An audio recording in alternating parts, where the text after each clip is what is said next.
शिवसेना भाजपा राष्ट्रवादी अशी महायुती होती. निवडणुकीचा आजच निकाल लागला आणि खरोखर मी अत्यंत आनंदी आणि समाधानी आहे. या जिल्हा परिषदवरती शिवसेना भाजपा राष्ट्रवादी अजितदादांची वर्चस्व सिद्ध झालेलं आहे.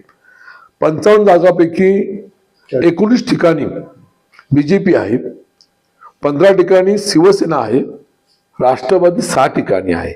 म्हणजे 55 पैकी 40 ठिकाणी शिवसेना भाजपा राष्ट्रवादी महायुती आलेली आहे. ह्याचा अर्थ असा आहे की पुन्हा एकदा या संपूर्ण जिल्हा परिषद वर्चस्व हे महायुतीचं आहे. अध्यक्ष कोण होईल? अध्यक्ष शिवसेना भाजपा राष्ट्रवादी महायुतीचा 100% होणार. महायुतीचा जिल्हा परिषद अध्यक्ष होईल आम्हाला विश्वास आहे. शिवसेना की भाजप? शिवसेना. आता बघा, संख्याबळ बघितलं तर 19 भाजपाचे आहेत, 15 शिवसेनेचे आहेत.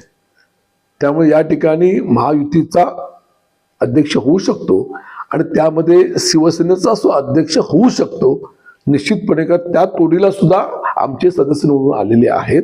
त्यामुळे भाजपाचा होऊ शकतो, शिवसेनेचा होऊ शकतो, महायुतीचा होऊ शकतो, पण शिवसेनेचा असा जिल्हा परिषद अध्यक्ष होऊ शकतो.